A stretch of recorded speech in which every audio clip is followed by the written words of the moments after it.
get an inside look at the Frost Band of the Hour and how they bring the energy to UM sporting events. Yeah, Charlotte, plus basketball season is almost here, and our Hurricane Hangtime crew breaks down what to expect this season. And as Miami's football woes continue, reporter Kylie Wang tells us which Canes quarterback deserves the starting job. All that and more.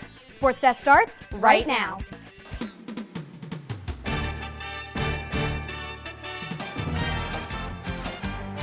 I'm Ed Reed, and you're watching Sports Desk.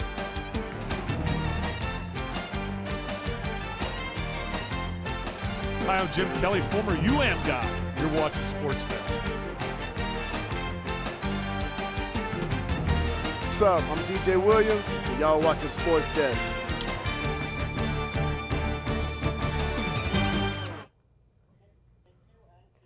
Hello and welcome to Sports Desk. I'm Charlotte Payne. And I'm Jordan Klebe. Charlotte, the ladies are taking over the desk tonight. That's right, Jordan. You know that song, Girls Just Want to Have Fun? Yeah, it's been stuck in my head all day. Well, what do you say we have some fun tonight and dive into the show? Former Hurricanes quarterback Bernie Kosar has already cemented his legacy as one of the best players in Canes history, but now he's being recognized in a whole new light. Kosar was announced to the ACC 2019 Football's Legend class on Wednesday. Kosar only played 2 seasons at Miami, but he left holding school records in passing yards and touchdowns thrown. Kosar and other 14 inductees will be honored at the ACC Championship in Charlotte on December 7th. Former Hurricanes head football coach Mark Richt is recovering after having a heart attack on Monday morning. The 59-year-old announced the news on Twitter. Richt tweeted, "I am assuming world travels fast, so I wanted to be able to inform everyone that I did have a heart attack this morning. I'm doing fine. As I went through that experience, I had peace knowing I was going to heaven, but I was going to miss my wife. I plan to be at work this week. We wish Coach Richt all the best in his recovery." The Canes fell short against Georgia Tech last weekend at Hard Rock, but the Cardiac Canes held us to the end. Let's take it to the field and see how it all went down. Canes coming off a big win against Virginia, and now they come in Georgia Tech, Yellow Jackets. First drive here for Miami. Kosar loses it. Falls on top of the ball. Jaquan Griffin falling on top of it. Georgia Tech gets an early 7-0 lead. Canes threatening. And Perry with a little QB sneak right here into the end zone. This is his second rushing touchdown of the season. Canes tie it up at 7. After 52-yard punt return, Kosar to KJ Osborne there in the end zone, a reach. And the Canes take a short lead. But that lead is short-lived because, whoop, there's a fake punt pass. Presley Harvin III to Nathan Cottrell in the end zone, tying up the game going into the second quarter there at Hard Rock. Midway through the second quarter, Kosar has to find Cameron Harris here, and he waltzed into the end zone, giving the Canes the lead. But Georgia Tech tied it up, and this one went into overtime. Georgia Tech scored on their first possession, but Miami got one more shot right here with Brevin Jordan. Oh, and he's completely wiped out, completing the upset for Georgia Tech. The Canes couldn't get it done last weekend, but can they secure a win on the road against Pittsburgh tomorrow? Our In the Trenches crew tells us what went wrong last week and what they need to change for tomorrow's game. Guys?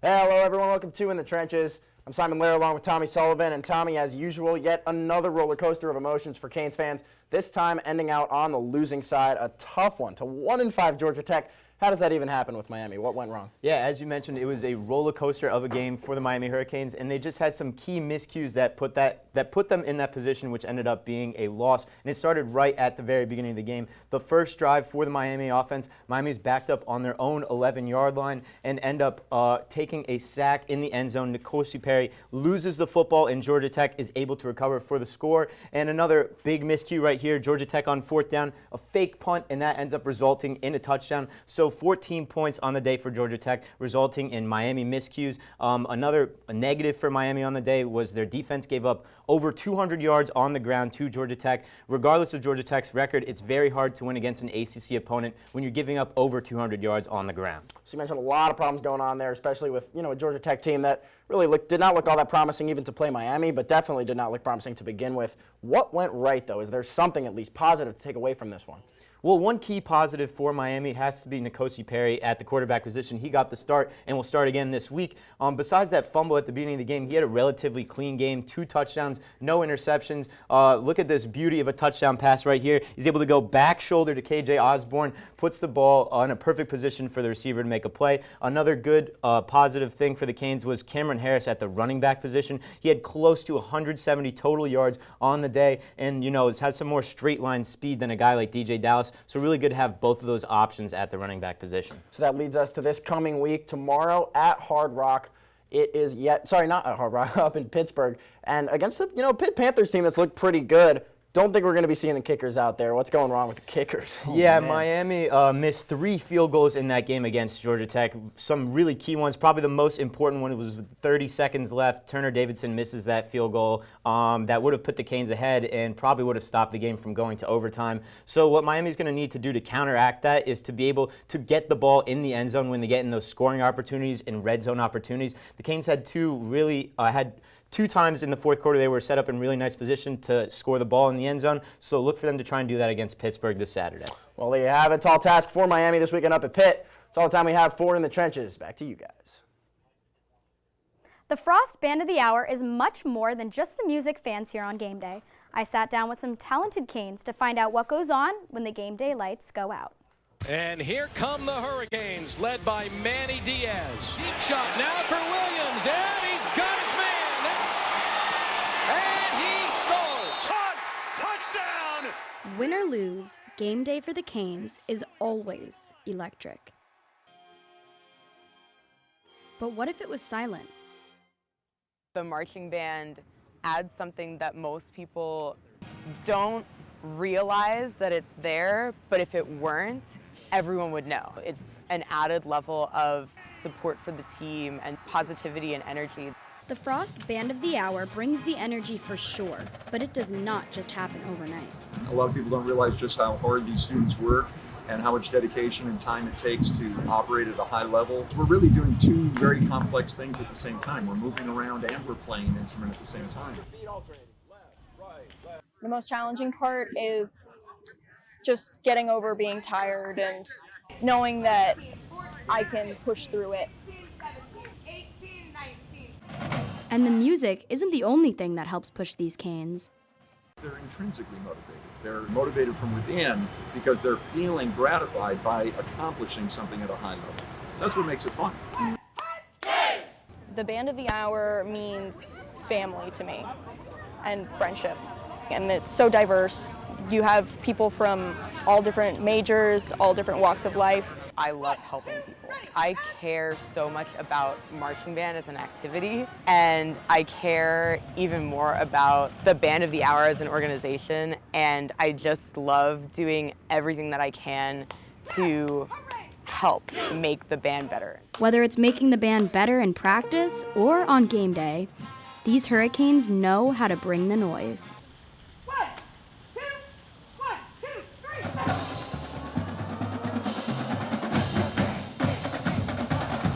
Coming up, women's basketball is getting ready to hit the hardwood for the first time this season. UMTV reporter Lauren Yellner went to the Watsco Center to see how the Canes are preparing.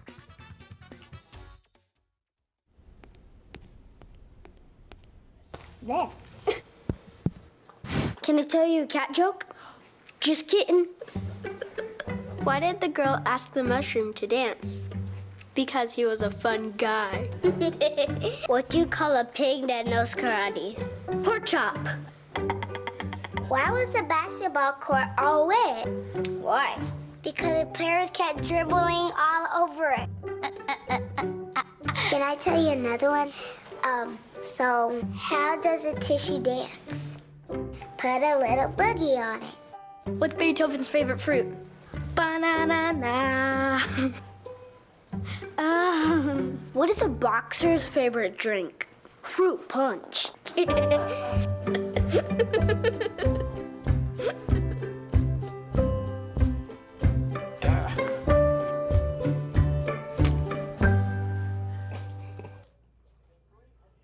Mark Lightfield is receiving an upgrade. Hurricanes baseball announced a $7 million campaign to renovate their facilities. This includes a new scoreboard, an indoor practice facility for bullpens and batting cages, plus renovations to the locker room, players' lounge, and the nutrition center. Head coach Gino Damari is kickstarting the campaign with a $500,000 personal donation for the new facilities. From the diamond to the hardwood, redshirt senior Beatrice Montpremier has been named to the Lisa Leslie Award watch list. Between Montpremier and a star-studded freshman class, there is a lot of hype around Canes women's basketball. Reporter Lauren Yellner was at UM's Media Day and got a preview at expectations for this season. With basketball season quickly approaching, players and staff of the University of Miami's women's basketball program have shared how they feel about the 2019-2020 season. Everyone, especially Coach Katie Meyer, is ready for game time. I'm particularly excited about this year's team, for sure, with the return of Beatrice. We're playing at a high level and we're used to winning, and there's a lot of pressure. They're tough. The Hurricanes returned redshirt senior Beatrice Montpremier this season, this time as ACC Player of the Preseason and member of Team USA. The recognition by the league as the ACC Player of the Year, to me, is the league recognizing the great things she accomplished on the court last year and the opportunity for her to do even greater things on the court this year. And I think that's what has me most excited about it. Beatrice herself knows best that with this new level of success comes a new level of leadership and higher expectations. It gave me more of a challenge to come out and focus and play harder. As for the team as a whole, they're using this preseason to build on their strengths and overcome their weaknesses. I know Coach Meyer is going to have Beatrice and the team executing even a higher level. We're working on our communication. We're working on elevating this team, but the fight is there, the desire is there, the intensity is there. We are scrappy, and we play our tails off. Women's basketball is gearing up to play their first opponent next week here at the Watsco Center. At the end of the day, an exciting product on the court is number one. I think we'll have that with both our men's and women's programs this year. With time running out in the preseason, it's officially showtime for the University of Miami Hurricanes. For UMTV, I'm Lauren Yellner. With Canes basketball season right around the corner, the women's squad is getting ready to tip off this Tuesday. Our Hurricane Hang Time crew gives us an inside look into the upcoming season and which players to look out for. Guys? Welcome to Hurricane Hang Time. I'm your host, Madison McKesson. I'm here with our women's basketball analyst, Ellie Perigo. Hurricane season kicks off next Tuesday with a home exhibition game against Nova Southeastern. Beatrice Montpremier, the ACC Preseason Player of the Year, ended last season on a very strong note. Ellie, what do you expect from her going into this game and this season? I think we have a lot to expect from Beatrice Montpremier watching her this season. Last year she had 25 double-doubles on the season, and this year, again, as you said, she was ACC Preseason Player of the Year. And so this year I think you're going to see a lot more from her as a vocal leader. Last year that was kind of taken over by Amasa Hoff and Laura Cornelius, but this year she's really going to have to step up in that sense of the game. And she's a very calm and composed player, even when it gets very competitive and when the Canes are struggling. So I think you're going to see a lot on that end again this year. And then for this season, she's going to be dominant, I think, on both offense and defense for the Canes women's basketball. I definitely agree. Now, Beatrice Montpremier was with the team last season when they suffered a heartbreaking defeat in the second round of the NCAA tournament.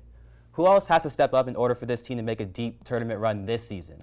So working with Montpremier this season, it's going to have to be Micaiah Gray. She helped a ton last season for the Canes, and this year she's going to be an asset to the team at guard again. She's scrappy. She knows how to get the job done. She knows how to shoot from three, and I think they're really going to need that again this season, and she's going to need to be consistent for the Canes. Definitely. And what do you expect from international freshman Kenza Salgas this season? I think Salgas is going to be another one like Micaiah Gray. She's going to be scrappy. She's going to be up top, and I think she's going to help the Canes offensively, but also defensively and getting the ball as she is smaller. Great. That's all the time we have today. Back to you at the desk.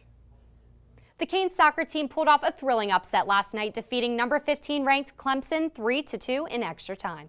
UMTV reporter Evan Siegel spoke with junior midfielder Tia DuPont about the team's growth this season. The Miami Hurricanes women's soccer team season is already in full swing. But after a disappointing 4-7-2 start, including a 1-5-1 record in conference play, junior midfielder Tia DuPont says getting off to a strong start early in games is crucial towards improving the team's spot in the standings. A few of our games, we've gotten scored on in the first, 5 minutes. I think one game the first minute, and that can be extremely disheartening as a player because, you're 1 minute in and you're already down, so you're already trying to get back up. So it's a lot more, it's almost like you're playing desperately.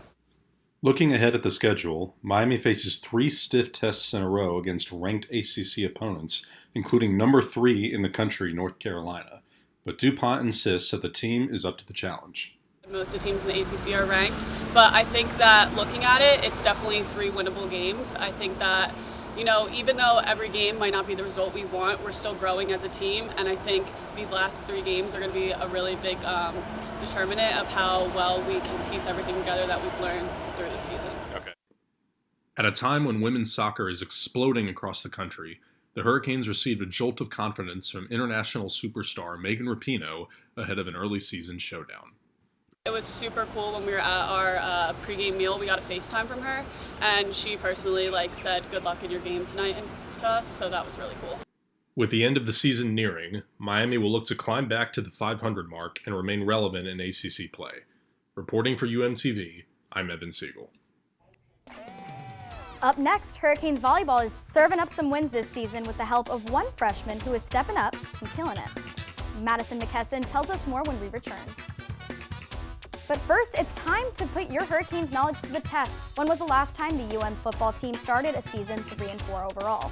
Is it A, 1969, B, 1972, C, 1992, or is it D, 1997? Find out the answer after the break. Oh! Checking your fantasy league? Nah, just my 401k statement. Nice. Where'd you find the money for that? I just been saving a little every month. I can't seem to save anything. Well, what about all this? What about the money you're spending? What money? It's gone before I can get my hands on it.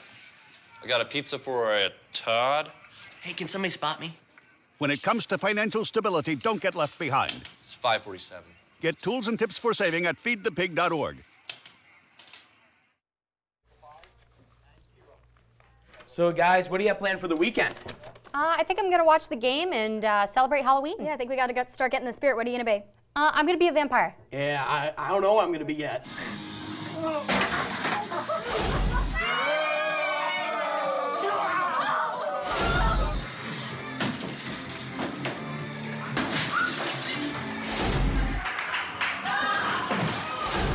leaving. Most party fouls are pretty dumb. But if you decide to drink and drive underage, you could lose your license and your freedom. Underage drinking and driving. The ultimate party foul. If you guessed D, you are correct. Miami began the 1997 season with a 3-4 record under head coach Butch Davis. UM was on probation and suffered significant scholarship reductions at the time. The Canes finished the year with a 5-6 mark before winning their 5th national championship 4 years later. Miami volleyball has been helped by a number of newcomers, and one of the bright stars has been freshman Janice Leao. Our reporter Madison McKesson went out to practice this week to catch up with Leao as she and the team are preparing for the home stretch this season.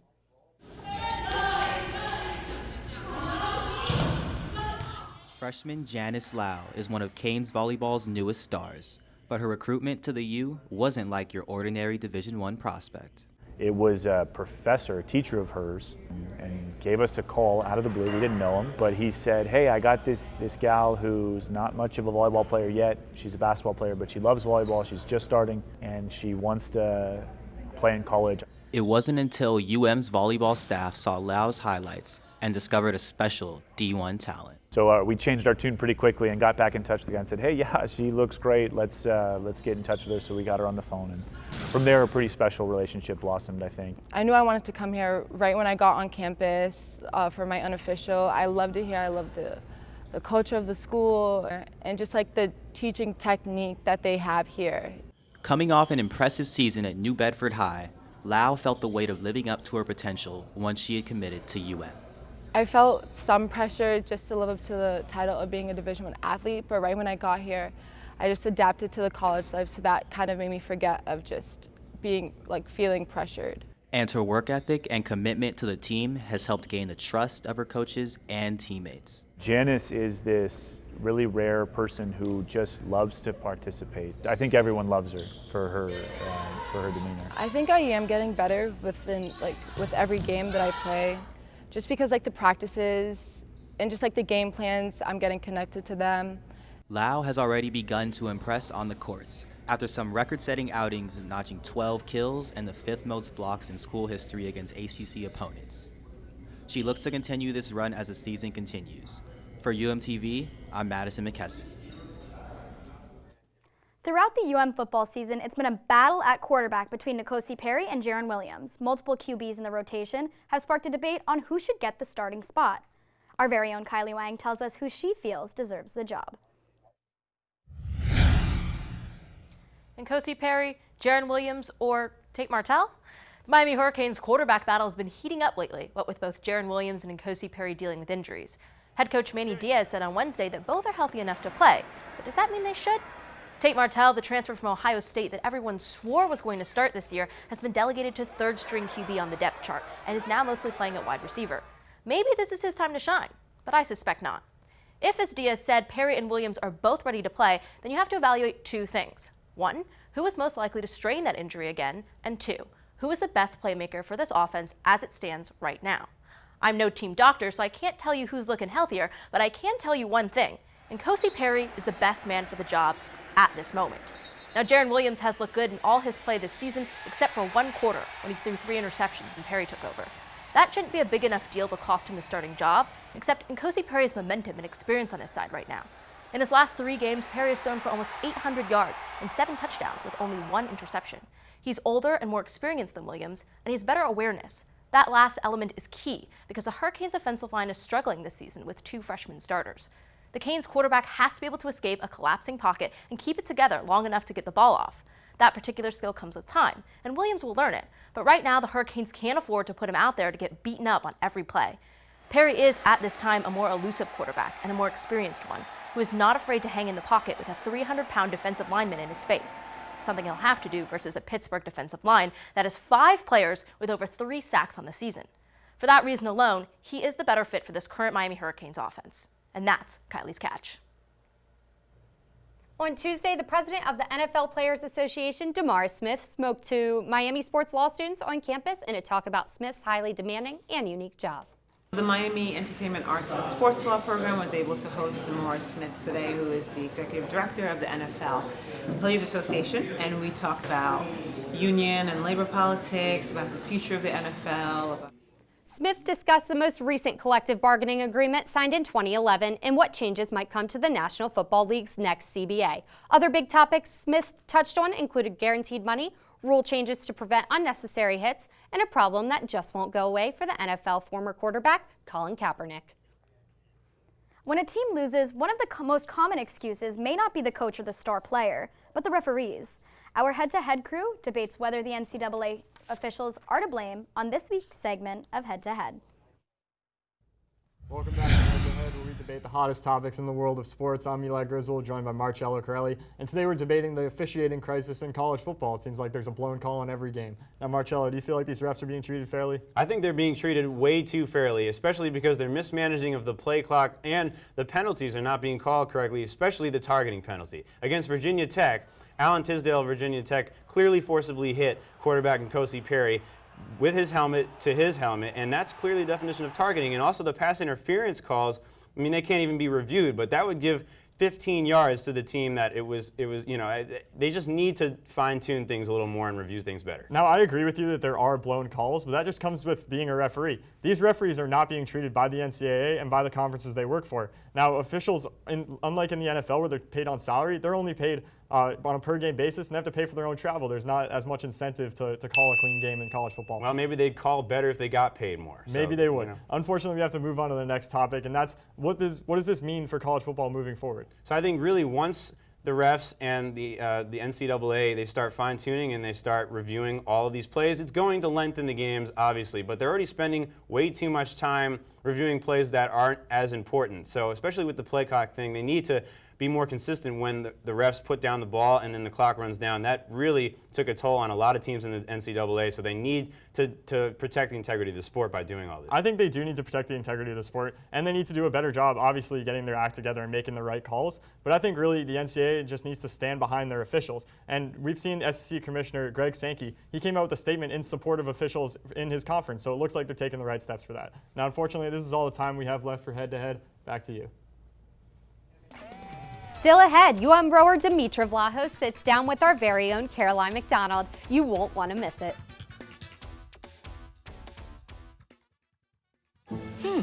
Maybe you can make retirement happen. After all, you made this vacation happen. Double points with every purchase? Cleverly merging promotions. Love it. Cross-referencing travel sites. And booking all your flights with those... Vouchers. I got us bumped. They were like, oh. But now they're like... Aloha. You aced this vacation. Now get the tips you need to get on track at aceyourretirement.org. Patriotism. It inspires passionate debate. It's worn like a badge of honor with good reason, because it means love and devotion for one's country. But what really makes up this country of ours? It's the people. To love America is to love all Americans. This year, patriotism shouldn't just be about pride of country. It should be about love. Love beyond age, sexuality, disability, race, religion, and other labels. Because love has no labels.